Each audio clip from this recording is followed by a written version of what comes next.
What is up, everybody? Today we're revisiting a show that was one of the first shows we ever reacted to on this channel. Ignore my hair. Actually, don't ignore my hair. I'm the new Rick. But Rick and Morty, season 7, this show is going to get very interesting, at least for us, and I feel like a lot of people, because as you probably know, there's some people not involved in the show, specifically one person. I don't know what that's going to mean for the show going forward. We did watch the trailer, and the voice sounded similar but different for Rick. I think Morty kind of sounded very similar. Rick, though, I mean, you have to kind of nail that voice because, I mean, it's an iconic voice for that character. Yeah, we're not going to go into the drama of that whole situation, so go ahead and look it up on your own time. I'm sure you know. Y'all probably know, but we're just going to be looking at what we see in the show and talking about it during these reactions. But I mean, there's also a lot of creative ideas that are not involved anymore as well. So we'll see kind of how they handle it, what it's going to be like going forward. I wouldn't be surprised if they make fun of it. Yeah. Actually, I don't know, because this might have been written prior to that. I also don't know how much is in like litigation, like legal. I have no, like, I don't know. Honestly, I don't saw even know that happened. much about it, but yeah, I mean, I saw like the stuff had happened a while ago, and then I saw that he who should not be named. Just kidding. Just kidding. It's not a big secret. I mean, you know? we all know. Well, the thing is, I think he was found to be innocent still of like those allegations, but then there was also a situation where they still chose to not bring him back. So I mean, I have no idea. Yeah. Like I said, I am not Justin Roiland. I feel weird not saying his name. Justin Roiland. There's been a lot of drama with him in his situation. A lot of very horrible allegations, actually, like very bad stuff. But like we said, go look it up for yourself. We're just gonna watch the show for what the show is showing us right here. So this first episode, I think this is something that we used to do a lot when we first watched Rick and Morty. They're very good at like having these titles of their episodes be something like a reference to a movie or whatever the case may be. This one is How Poopy Got His Poop Back, which I'm assuming is a reference to Mr. Poopy Butthole, and a reference to, I think it was a movie, How Stella Got Her Groove Back, if I'm not mistaken. I've never heard of that. You've never heard of How Stella Got Her Groove Back? Honestly, I've never watched it, but Google this real quick. I'm pretty sure it's a thing. I don't know if it's a movie or was a show or what. It's probably me showing my age. Okay.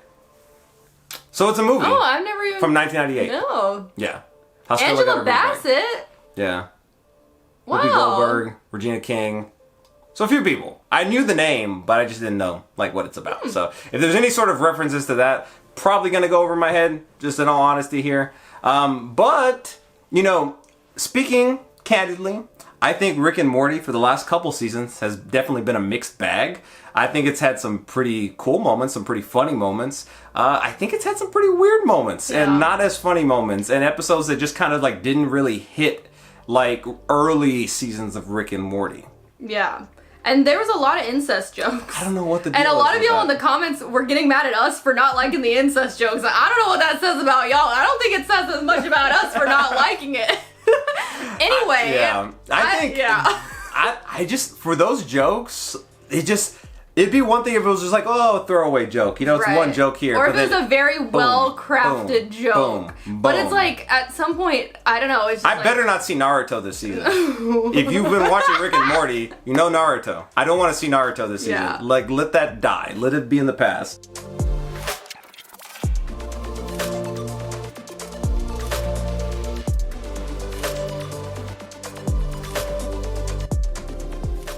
Any clue when our house guest is finally gonna leave? It'd be nice to have the living room back. I keep tripping on all his top hats. He's always messing with my TiVo. Mr. Poopy Butthole? Yeah. Mr. Poopy Butthole. Oh my gosh! Far enough. Custody law really cool for to you in your dummies. time of need.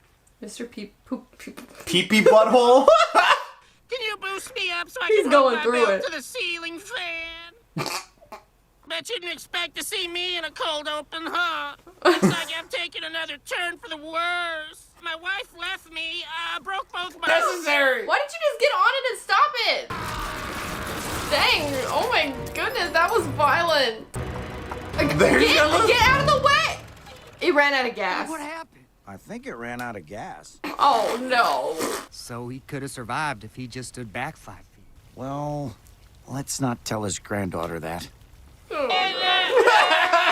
you get any of that? So I love this episode. I know Casey probably loved it too. I loved it. Honestly, if it just had the Predator in it alone and the episode sucked, she probably still would have loved it. But I thought it was a really funny episode. You know, the voice, it didn't really stand out as like that much different. I feel like if you really listen, there's like some, I don't know, tones that are probably slightly different on Rick's voice. But like not enough for it to be super. Like I feel like Noticeable. the more you listen, the less you're gonna even notice. You forget about it. Yeah, if you're into anime, we watched Mob Psycho 100 in dub, and in between season 2 and 3, they switched the main actor's voice.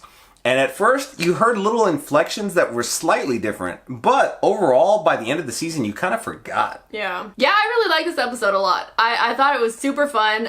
It was like a good blend of some references and also kind of a new story. It was fun to see all the friends kind of get back together around Yeah. Mr. Poopy Butthole. Of course, I loved the Predator aspect. That was just hilarious. Like I said, Yeah. during the episode, Casey is the reason we have this figure back here. Yeah. I'm going to step out of the way. She made us spend $200 on this damn figure because she loves the Predator so damn much. She's holding Grogu's ears back there.